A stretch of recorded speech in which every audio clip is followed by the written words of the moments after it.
Welcome to everyone who is here to hear our talk by Dr. Paul Miller on his new book, The Religion of American Greatness. I am Mark Tooley, president of the Institute on Religion and Democracy and editor of Providence, a journal of Christianity and American foreign policy. We welcome all who are here physically, all who are watching this event live on Facebook and Twitter, and IRD YouTube, all who will be watching this on C-SPAN Book TV. We're very grateful for the presence of their crew here this evening and look forward to the broadcast of this event in the near future.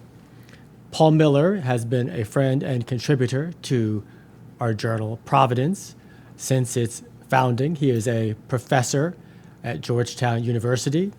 He served in the U.S. Army and on the staff of the National Security Council at the White House.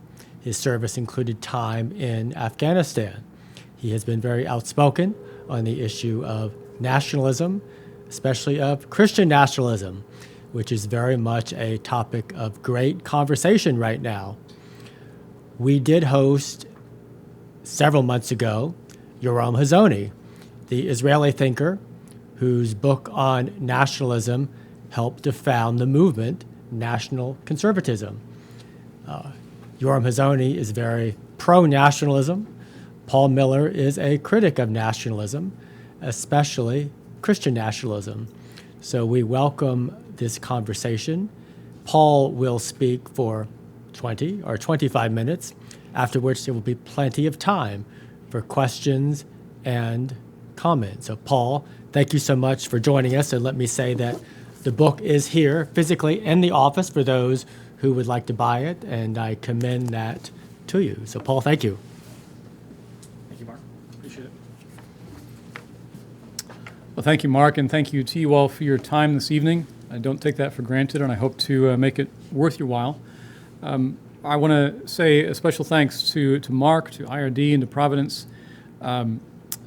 Some of this book has its origins in articles that appeared in Providence magazine years ago, or in talks I gave at the IRD's Christianity and National Security Conference over the years. That's not to imply that they endorsed the book. It's just that I'm very grateful for Mark and for the institutions giving me a place to develop thinking and to do this research and to start the work that resulted in this book. That's the sign of a good, healthy institution and a good convener when they gather an intellectual community around themselves. And Mark's been able to do that with both IRD and Providence, and I'm deeply grateful for that. Do we need more Christianity in American public life or less? Many American Christians today look at the state of our country and are alarmed at signs of moral and cultural decay. We worry about the erosion of religious liberty, the seeming growth of anti-Christian attitudes in certain corners of American society. We know that Christianity used to be unquestioned in American life. And perhaps some of us think, weren't things better that way? Don't we need to revive the presence and the influence of Christianity to save America from itself? There's a scholarly counterpart to this argument. The scholarly counterpart says that America has always been defined by a Christian heritage, and that we have to get back to that understanding of American identity, or we risk losing what it means to be an American. And we might actually lose our democracy, which they say is rooted in this Christian heritage. So, for example, the famous political scientist Samuel Huntington wrote in his final book entitled Who Are We? In 2004, he says this: the American founding, quote, was rooted in and a product of the Anglo-American Protestant society and culture, the central elements of which include the Christian religion, Protestant values, moralism, a work ethic, the English language, British traditions of law, justice, the limits of government power, and a European legacy of art, literature, philosophy, and music. He says almost all the central ideas of the American creed, liberty and equality, have their origins in dissenting Protestantism because of our emphasis on the individual conscience. He goes so far as to say this: the American creed is, in short, Protestantism without God. And he argues that the creed, quote, is unlikely to retain its salience if Americans abandon the Anglo-Protestant culture in which it has been rooted. Our culture has changed drastically over the generations. We are, in fact, less Christian now than ever before in American history. And if Samuel Huntington is right, that means, in some sense, we may be less American and perhaps at risk of becoming less democratic. So is this what ails American democracy? Do we need to get back to some notion of America as a Christian nation? Well, that view that Samuel Huntington advocated is, I think, best labeled nationalism. Nationalism. And I'm going to argue against Huntington. I don't agree with his prescription. I think his history is fine, but I don't think that's the best way of understanding the solution to what ails us today. But before I can even make that argument, I actually have to simply define a bunch of terms. And especially, I have to explain why this is not an argument about patriotism. Oftentimes when I give a talk like this, some listeners get a little nervous. They think that I'm arguing that we should not love our country, that patriotism is bad, that national identity is a false construct or something like that. So let me just start by saying I'm a patriot and I love America. I served in uniform. I'm a veteran of the war in Afghanistan, worked in government for 10 years, worked in the White House for 2 presidents. And I think it's a positive virtue to cultivate a love and a gratitude for our country. C.S. Lewis praised the love of home, of the place we grew up in, of all places fairly near these and fairly like them, love of old acquaintances, familiar sights, sounds, and smells, a love for the way of life that we grew up in. And similarly, Nigel Bigger, an ethicist at Oxford, he argues that it is justifiable to feel affection and loyalty and gratitude towards a nation whose customs and institutions have inducted us into created forms of human flourishing. And for me, and I imagine for most of us here, that nation is America, and it has inducted us into patterns of life that lead us to flourishing. So none of my critique that I'm going to give you tonight is a critique of the existence of nations. It's not a critique of loving your country. It's not even a critique of what some people call our civil religion. I actually enjoy the pageantry, the ceremonies that make up our national life together. And I think those are another crucial way of expressing our gratitude towards our nation. None of that is nationalism. Nationalism is a political ideology. It is an argument about how we define our country. And it's a program of political action for what the government ought to do. Very different from patriotism, which is simply, I love my country. Nationalism is an argument about how we define our country. Nations, nationalists say, are defined by their cultural identity, the borders of which are easy to draw, they think, and the maintenance of which lies within government's jurisdiction. Right? So nationalism is a kind of a philosophy of government and a theory of the relationship between culture and government and people. And let me kind of say it all over again, because this is key to my main point. Nationalists believe that nations are defined by their cultural identity, that identity is easy to define, you can draw clear boundaries around it, and that government has a role in upholding that cultural identity. Imagine a checkerboard. A nationalist looks at the world and thinks that you can draw a map of all the world's cultures that is as clear and distinct as a checkerboard. Not literally squares, but I mean that there's separate squares that are mutually exclusive, and the borders between them are very clear and easy to demarcate. And once you identify the square over there, the essence of Frenchness belongs in that square, and right next to it, the essence of Germanness belongs to it right next to that. And you can draw a clear boundary line and say, this is Frenchness, that is Germanness. That is an essential underpinning to an entire nationalist worldview. Then they go on and say, once you've drawn that map, that checkerboard, every square gets a government. So that there's a one-to-one correspondence between a people and their government, a culture and a government. And crucially, they believe that the government has a responsibility to keep that square being that square. So if you are the French government, it is part of your duty, your responsibility, to maintain, uphold, defend, and upkeep Frenchness. And so when you say America is a Christian nation, you're also implying a whole host of things underneath that. Implicitly, you're arguing that America is defined by a specific cultural heritage, that this heritage is easily identifiable and demarcated, that you get to say what that cultural identity is, and that government has a role to play in defining, upholding, defending, and drawing boundaries around that culture and that identity. Now, maybe you didn't realize that you're saying all those things when you say America's a Christian nation. But you did. You're implicitly asserting all these philosophical premises about the nature of culture, about the purpose of government, about the identity of nations, when you assert something so apparently innocuous as America's a Christian nation.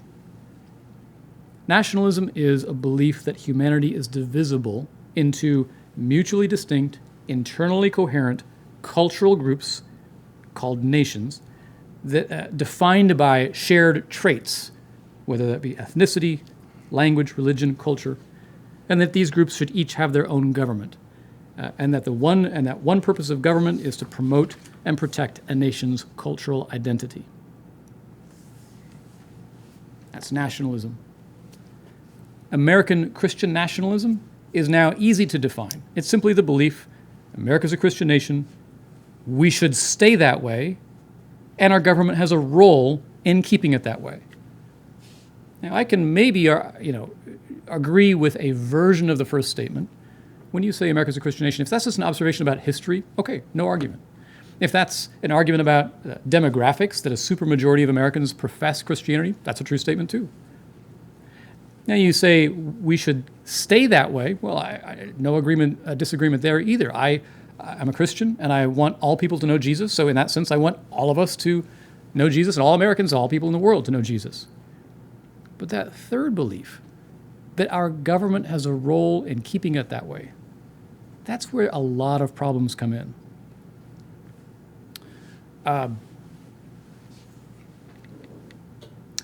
American Christian nationalism sometimes manifests itself as a set of attitudes. I've given you the top-down, the ideology, Huntington and Yoram Hazony and others kind of spell this stuff out, but sometimes you see it more as an attitude from the bottom up, that Christians are entitled to primacy of place in the public square, that in some sense we are the true heirs or of the essential heritage of American identity, that we Christians have a presumptive right to define the meaning of the American experiment because we sometimes see ourselves as America's architects, America's first citizens, Americans' guardians. There's almost a creeping Christian chauvinism that can come into our discourse sometimes. Let me offer a couple of examples of what Christian nationalism might look like on the ground, so to speak, to match it with the ideology that I've tried to describe. I think Christian nationalism looks like the Patriot's Bible. It's a real thing you can find on Amazon. A Bible that shows how the history of the United States connects the people and events of the Bible to our lives in the modern world. The story of the United States is wonderfully woven into the teachings of the Bible. Christian nationalism also looks like the Patriot Church Network, a spiritually active, governmentally engaged grassroots effort designed to take back our communities, to fight against the forces that are destroying the very cultural and religious fabric that makes the USA so special. I think Christian nationalism looks like the 29% of Americans who told pollsters that the federal government should declare the United States a Christian nation. Or the 2/3 of Americans who told pollsters that God has granted America a special role in American history, in human history. Christian nationalism definitely looks like the 65% of Americans, 65%, who believe that it is fairly or very important that a citizen be a Christian in order to be truly American. I find that one personally shocking. The idea that you have to be a Christian to be truly American, I think, is obviously false. And it's shocking to me that 2/3 of Americans apparently believe otherwise. Christian nationalism looks like a belief that our immigration policy should privilege Christian immigrants so that we only let in people who already share our religious heritage. Christian nationalism looks like a candidate for the United States Senate from Ohio who tweeted his opposition to welcoming Afghan refugees because they did not share our, quote, Judeo-Christian way of life. That's Christian nationalism in action, opposing Afghan refugees resettling here because they're not Christian enough. Christian nationalism also looks like citing Psalm 33:12, blessed is the nation whose God is the Lord, 2 Chronicles 7:14, if my people who are called by my name, and applying those verses to the United States as if we are the nation whose God is the Lord, as if we are the people called by God's name. I think that is a misuse of Scripture. I think those verses clearly apply to the church.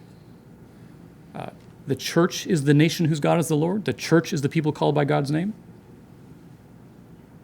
I could go on with examples, but I wanted to give you a flavor of what this might look like in day-to-day life or in some of the specific policy issues that you might engage with. In doing so, I've already kind of started to give you some of my critique, but now let me make it more explicit. What is wrong with Christian nationalism? What is wrong with Christian nationalism?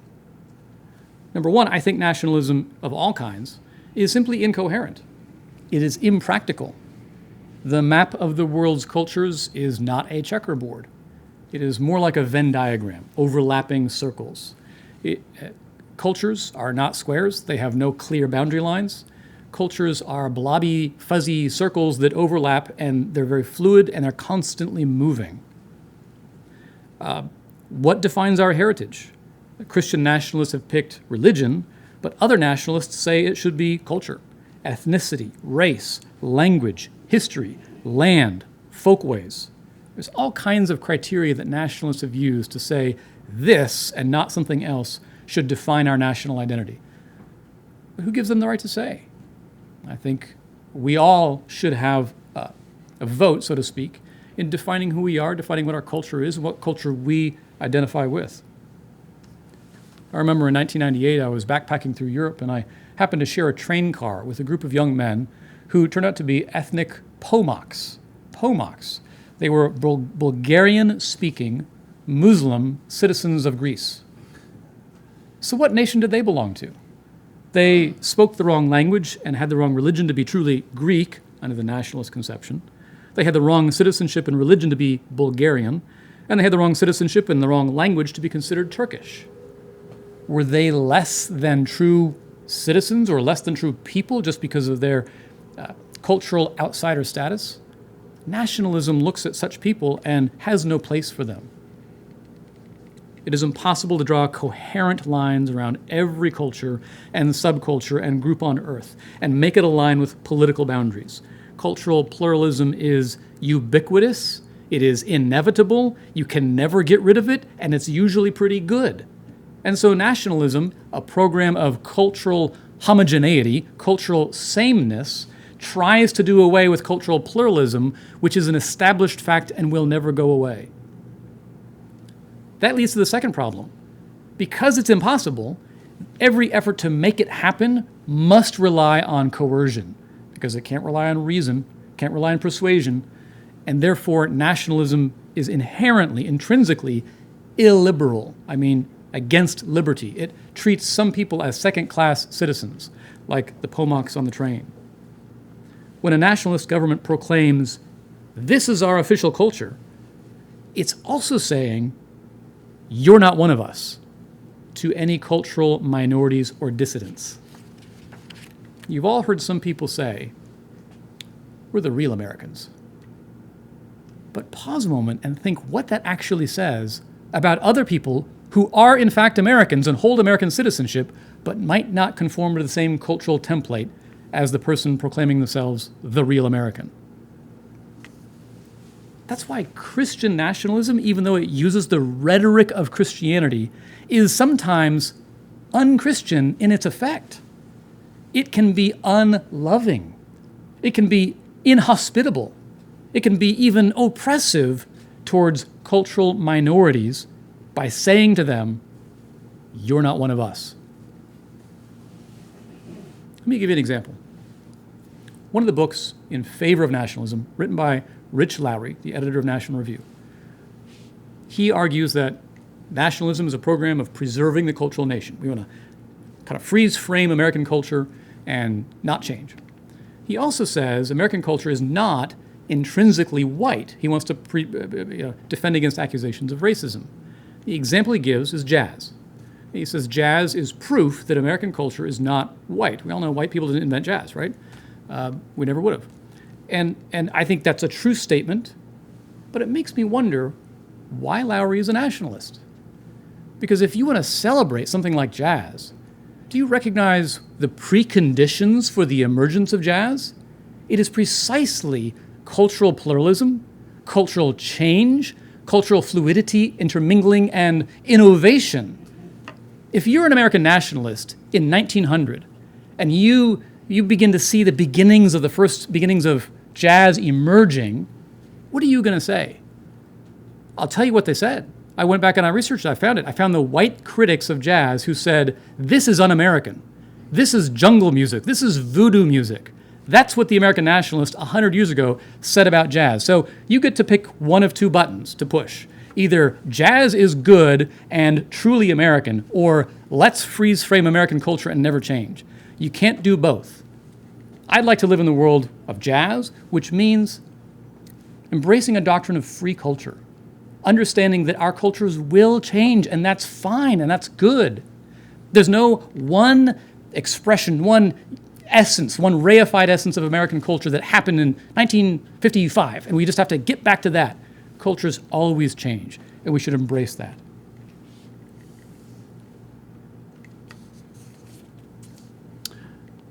Perhaps some of you right now, or other listeners, will say, okay, I get it. We need to embrace cultural change, but my agenda here isn't so much about cultural reification or stasis. It's really about righteousness. It's really about my desire to preserve public morality. Righteousness exalts a nation, but sin is a reproach to any people. We need to empower the government, give it the tools to restore some moral sanity to this nation. Perhaps some of you recall controversy a couple years ago over something called Drag Queen Story Hour, right?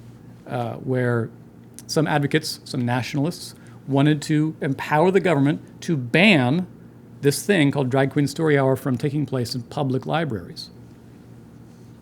What's wrong with a restore to public morality in America? It's a very different conversation than the conversation about cultural predominance. I want to affirm that we should strive for righteousness and justice. I also want to affirm the biblical doctrine of disestablishment and religious freedom. And I want to emphasize biblical doctrine. It is a constitutional doctrine, but to me, that's secondary. A biblical doctrine of disestablishment, of keeping the church and the state institutionally separate and jurisdictionally separate. I think it's very important to keep those boundaries distinct. Jesus said, my kingdom is not of this world. In Romans 13, we read about God's ordinance of government, and nowhere in Scripture does God give government the right to, the authority to regulate right worship of himself. That's why we don't criminalize blasphemy anymore. That's why it's okay to not be a Christian. That's why it's okay in this country to insult religion. I'm reminded of Salman Rushdie, who was nearly murdered yesterday, day before, by someone over his book because it allegedly insulted Islam. Now, I've never read that book. I'm not, so I can't comment on it. But the idea that somebody could pass a death sentence for the words on paper is appalling. It is appalling. And there should be no but attached to that. I don't think that we should be in the business of hand-wringing over public morality or insults to religion when there are people who want to murder you for it. Let's have our priorities straight. The danger of letting the church and the state form a partnership in order to restore public morality. There's two dangers there. One is a danger to the church, that it could create hollow religion. Public morality enforced at the point of a sword and given a Christian gloss is not true heart piety. It is social conformity. It is legalism. It is an older form of political correctness. We all like to complain about political correctness, but using the state to enforce your version of morality is political correctness, just your version of correctness. It's the religion of the Pharisees. The resurrection of Christendom is not the main point of Christianity. And I don't think it's the top of the agenda that Jesus had for his church. I think we also need to protect the church from the manipulation of the state. The church alone has authority to proclaim the word of God and exercise discipline over Christians and make disciples of all nations, not the state. That's the first danger, the danger to the church. I really want to emphasize the second danger. This is not just an arcane debate.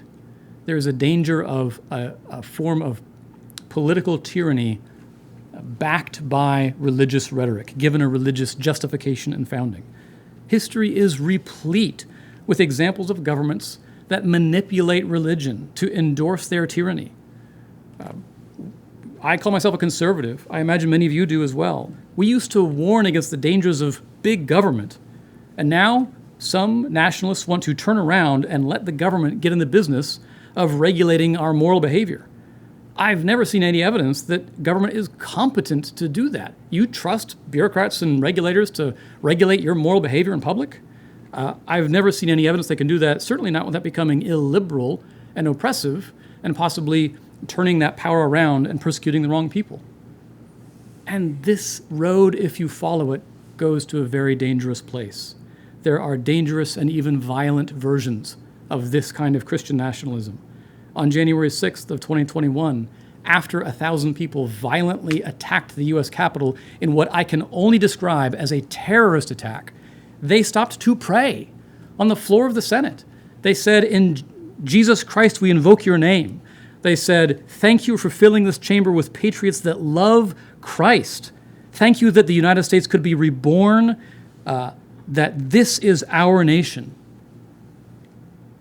To my mind, they were using Jesus' name to bless an insurrection, a riot, a terrorist attack, however you want to characterize it, which I find appalling. Now, I'm not saying all nationalists go down that road. And I'm not trying to say that all Christian nationalists, all nationalists, but I do want to say that this is one destination that nationalism can lead to. And as Christians, we should jealously guard the name of Christ and keep it far away from that. And so what is the solution?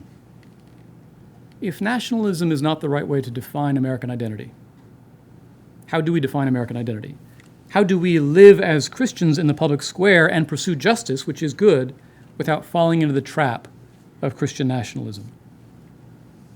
Well, happily, we have the American Creed of liberty and equality. The Constitution and the Declaration are expressions of an underlying natural law that is consistent with and rooted in the moral principles of Christianity. Democracy, to my mind, is the political corollary of the Golden Rule.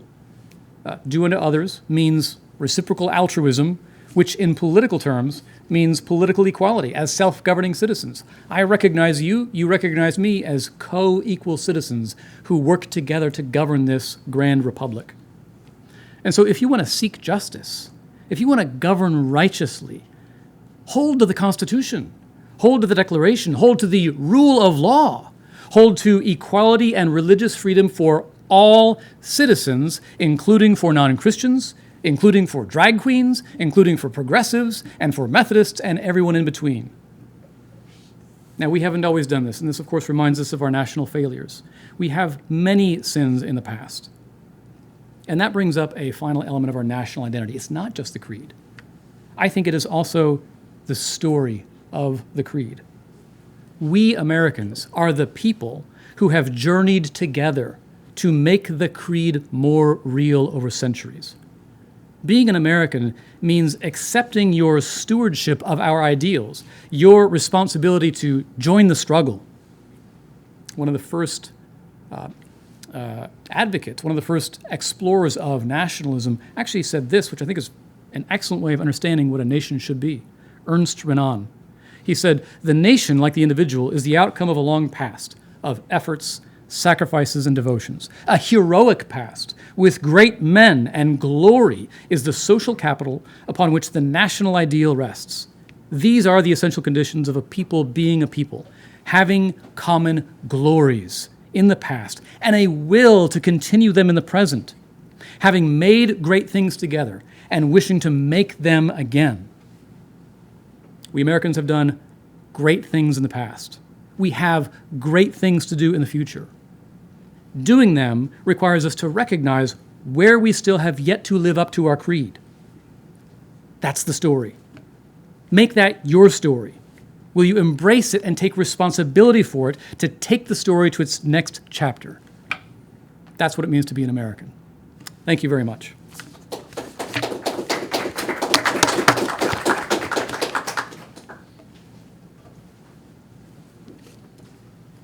Thank you, Paul. We have time for questions and comments, but for the purposes of our online viewers and for C-SPAN, if you would please come up here to the microphone if you'd like to speak.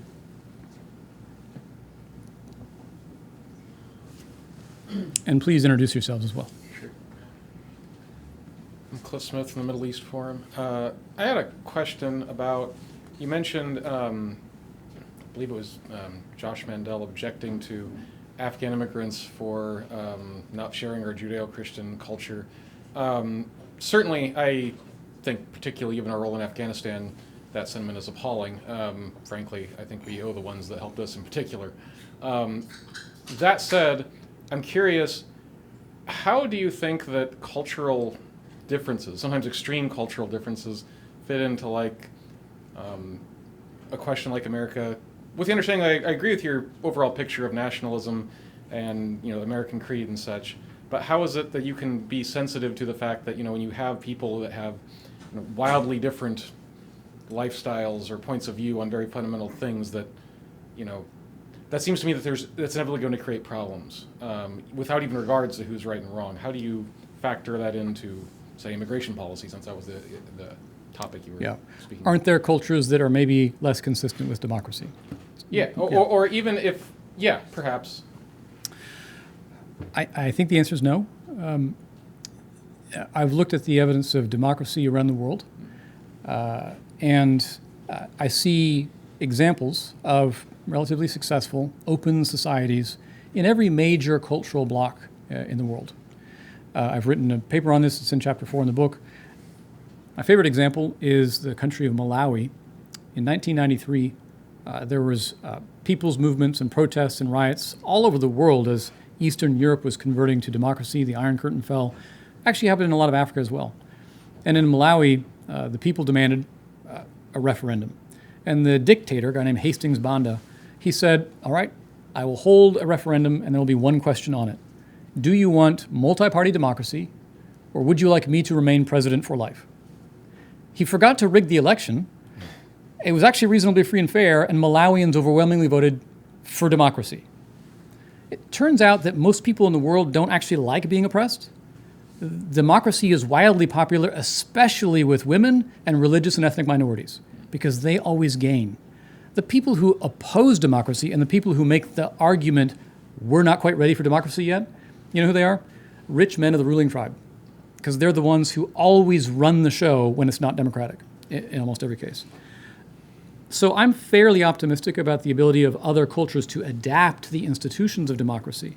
It will look different, And yes, it's not easy. There's lots of difficulties. There's problems with coups and civilian control of the military and corruption in other societies. So look at that footnote in the book. But again, I see little evidence that it's intrinsically impossible, which means I'm pretty relaxed about immigrants from all over the world coming to the United States. I don't think they're going to make it their priority to undermine American democracy once they're here. So that's my short answer. Any rejoinder there? I would ask given that whatever you say about government policy, I mean, I guess immigration policy is kind of one, and it's weird for me arguing this because more or less I'm on your side. At the same time, I think that I'm not asking as much a question. I think the question you answered is part of what I was asking. The other part would be, though, when you have different cultures that, I mean, I'm just pulling something out of my, out randomly, but there are cultures where, it is normal for, or certainly in history, for women to get married at 11 or something like that. What do you do when you bring people that are used to that culture into America, in a large number? Clearly, there's going to be friction there. To what degree should a government give allowances to those kinds of cultural differences? That's not a nationalist question, it doesn't seem to me. That seems to be a more practical question. The current immigration guidelines say that to immigrate, you have to have a working knowledge of English. It actually does say that. You have to show awareness of and loyalty to the Constitution. And what's the third one? There's a third one. History. I think there's a basic, very, very basic history quiz, like when did the revolution happen? I think that's pretty good, right? And it kind of answers the question because American law does regulate like the age of marriage and things like that. So I think immigrants rightfully should be expected to assimilate to some of those basic norms, but it's not Christianity. It's not Christian culture or heritage. It's not European music or, it's a very thin conception of what you have to assimilate to really be here. Yeah.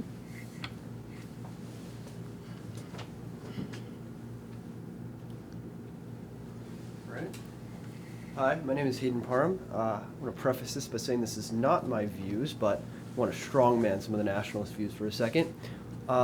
During your speech, I was reminded of Federalist Paper number 10 by James Madison about the danger of faction and sort of how, just from a practical politics standpoint, there is a certain level of homogeneity that is necessary just to be able to govern a people, that once you introduce enough pluralism, it's not even a people, it's just individuals who can't agree on almost anything. Many of the nationalists often feel that nationalism is one of the least bad options for uniting a people, contrasting that against, say, a religious theocracy or against race, which have much, worse externalities comparatively than just nationalism, than shared culture and language and things like that.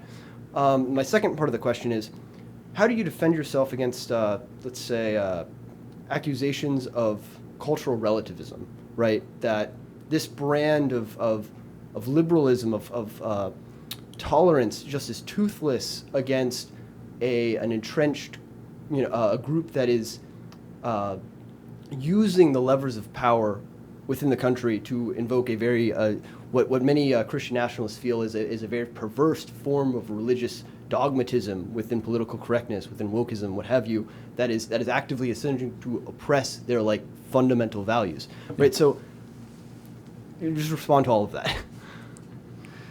So I think you're correct that the nationalists believe that they have the answer to national solidarity and unity. And I want to affirm the basic goodness of what they're aiming for. I also think that we should have a sense of national unity and oneness and identity. I think that's a good thing. I think they're part of the problem, not the solution. I think they are a faction, not the whole. Nationalism throws fuel on the never-ending fire of the culture war, because nationalism is it's identity politics for the majority tribe, right? When minorities do the same thing, we call it identity politics. And when majorities do it, when white Christians do it, we call it nationalism. But it's basically the same thing. It's special pleading for your tribe. And so if this group pleads and this group pleads, we're never going to get along and we're going to tear ourselves apart. We do have to have something that holds us together. It's not a common culture because we don't have one. It's got to be the Constitution, the Declaration, and the story. That's what's got to hold us together because there is no other option. All All right. Now, that was number one. The second one, cultural. It's not so much cultural relativism. The critique is against viewpoint neutrality, right? Because the view I've expressed is sort of libertarianish and is associated sometimes with the legal doctrine of viewpoint neutrality. Government can't put a thumb on the scales in favor of this or that ideology or religion, right? I think neutrality is not the best way to characterize this, but that's the language that's out there. Again, I want to affirm, as a Christian, government should govern justly and with righteousness. That's a true statement. But there's a line where governing in a sectarian way turns the state into a church, and that is illegitimate. That is a form of tyranny. It's always easiest with examples. So let me talk about Drag Queen Story Hour again, right? The argument was, and many people still say, we should ban something that they believe is intrinsically wrong, like Drag Queen Story Hour, public libraries.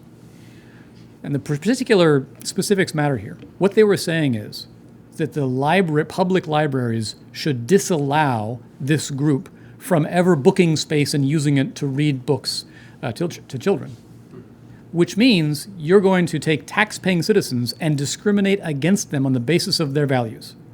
That's what the nationalists were arguing for. I think that's bigotry and illiberal and wrong and a form of tyranny. Even if I disagree with their beliefs, even if I'm not going to go to their event, I think they have a right to hold an event. I think you have a right to live wrong. And I don't think I have a right to use the government to make you live right or agree with me. That's why, yes, I want to allow libraries to be used by people I disagree with, because that's the country I want to live in. If you do it the other way around, guess what's going to happen? They're going to run for mayor and turn the ban around against Christians. I don't want to live in that country. I want to live in a country where we have reciprocal altruism. Yeah. So, kind of, I guess, third part to that then. I completely agree with you, but for the sake of the conversation, right? Their argument would, their typical rebuttal would be that the button's already being pushed, that there is no viewpoint neutrality, that so far there is a cultural left that is actively banning their types of, their values, and already pushing it away. So how do you reclaim that sort of liberal doctrine that is able to keep us, allow the polity to have some level of disagreement? Or we can even get into the discussion of private versus public virtues, things like that, and the cultivation of that. Yeah. I'm going to cheat a little bit here Okay. and say that in the previous example, I do affirm the government has the right to regulate public decency, right? It's illegal to walk around naked outside. Like, you can't do that. Okay, so there are some standards that so you can regulate behavior, but not discriminate on the basis of values or identity. That's how I'd actually handle the library case. On this philosophical question of neutrality, and is it just a Trojan horse for progressivism? Have you noticed that we're actually winning legally? Look at the last 20 years of First Amendment jurisprudence and religious freedom cases. We are winning. This idea that classical liberalism, if that's the language you want to use, is somehow a Trojan horse for progressivism does not hold up when you look at the actual jurisprudence where we're winning case after case after case in favor of religious freedom. Religious freedom is more well established in American constitutional law today than ever before in all of American history. So it's not a Trojan horse for progressivism. It's a Trojan horse for whatever you want to call us. For me, it's for liberalism, right? I rejoice that for classical liberalism. So it's a great thing. If this be the Trojan horse, then let's make the most of it. Right? Okay, there's the culture may be trending leftwards, but the law, I think, is actually trending rightwards.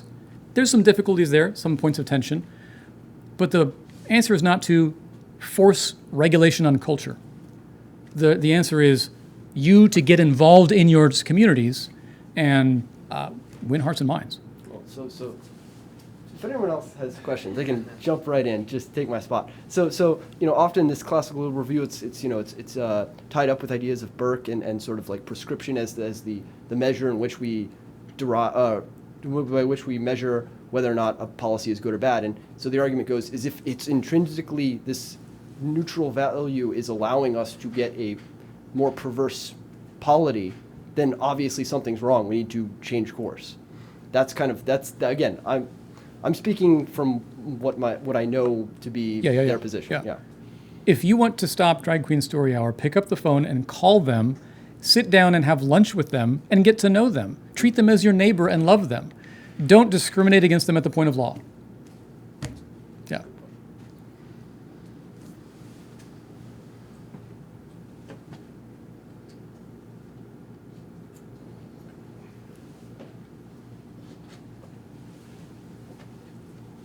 Hi, John Overing. I'm a law student here in DC. I'm curious, do I have to accept the presupposition that the law is neutral, that it doesn't encode kind of moral values in order to, I guess, accept your perspective that you present? I think no. Chapter 5 is a pretty long discussion of neutrality. Again, I don't think it's the best way to characterize the debate philosophically. That is the language used in law, I think regrettably. I was persuaded by some friends in the course of writing the book that neutrality is just not a helpful language. And I actually lay out several areas where neutrality is impossible. Right? So, for example, you simply can't be neutral on a question of human sexuality. Is it infinitely malleable, the way I think sort of advocates of the sexual revolution want to say, or is it not? Like, it's a binary choice. And the government actually has to take a position because there's all kinds of laws that use language like men, women, father, mother, child. It's shot through. And so on those kinds of cases, there's no neutrality. And I think it's the only thing we can do is to say, hey, this is what I believe, and I'm going to advocate for it. But do so lovingly. Do so understanding that it's a democracy and 51% of the people get to make that choice. And we are perhaps a shrinking part of that population. And if we lose, that doesn't mean the whole system is invalid. And I'm seeing quite a lot of that out there, that the sense that, well, if we're losing, it means the whole system is rotten and we should give up on democracy itself. I don't think that's the right answer. I think it's fine to advocate for your view on those few issues where neutrality truly is impossible, but understand what democracy does mean.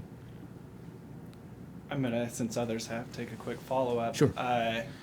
I'm curious what your perspective then is on at what point those losses, presuming that they occur, add up to create such irreconcilable differences to justify giving up on a basically corrupt system. Yeah. There's a famous case in 1992 when the magazine First Things ran a symposium about abortion. And the symposium was, is the American regime fundamentally illegitimate because of Roe v. Wade? Right. So we know how that story has now ended. Or not ended, but reached a significant inflection point. And I don't think anybody today in our communities would make the argument that American democracy is fundamentally illegitimate. Because look, we're winning. We won on Dobbs, and now in 50 states we can make our case. I think, by the way, I'm saying we, I apologize for the presumption, I am pro-life. And I think abortion will actually find a kind of a medium where it's not totally banned and it's not totally allowed. It's actually going to be more democratically legitimate because people will actually support what the laws say for the first time in 50 years. I think that's actually a gain for democracy, whether you're pro-life or pro-choice. All right, so you asked, at what point do our losses accumulate to the point that American democracy is illegitimate? I kind of think the question's not even on the table because I point to something like Dobbs. I point to all the cases of religious freedom where we're winning. Why are we even having this conversation? Okay, are there things out there that bother me? Sure. Part of my perspective here is my international experience, having spent a long time on failed states, countries in civil war, grappling with insurgency, corruption, drug trafficking, human trafficking, terrorism.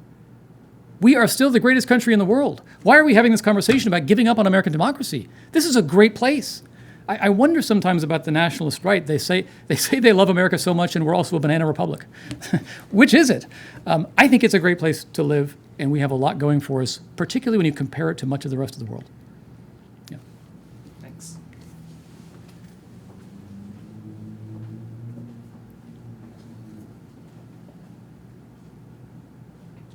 Any other questions or comments before we close? I'll ask one more. Admittedly, understanding the role of providence in the rise and fall of nations is complicated, to put it mildly. nonetheless, you took issue with the statement that, God has a special place for America in history. Do you think it's possible to believe that without being a Christian nationalist? And if so, what would that person believe? Yeah, so I'm going to split some theological hairs. Look, I affirm the doctrine of God's providence. Therefore, everything that happens, he has caused to happen. Does he have a plan for your life, my life? Yes, that's good news, part of the gospel. In a grand sense, does he have a plan for America? Okay. Does he also have a plan for every other country in the world? Yes, he does. What I take issue with is when, and by the way, this is deeply a part of American tradition, is believing that we have a unique, special relationship with God that no other country has. I don't think that's true. America does not have a role to play in the redemption of creation, in the unfolding of God's plan of redemption. Maybe I'm not talking to anybody here in the room, but past generations of Americans fervently believed this. And it's kind of seeped into, I think, the deep soils of American identity sometimes. Did that answer your question? Yes. Yeah. I love it. We've had this whole conversation the whole evening, and Trump hasn't come up once. Come on, people. No, Mark Tooley says no. Anybody else? I feel like there was a question that you wanted to ask. No?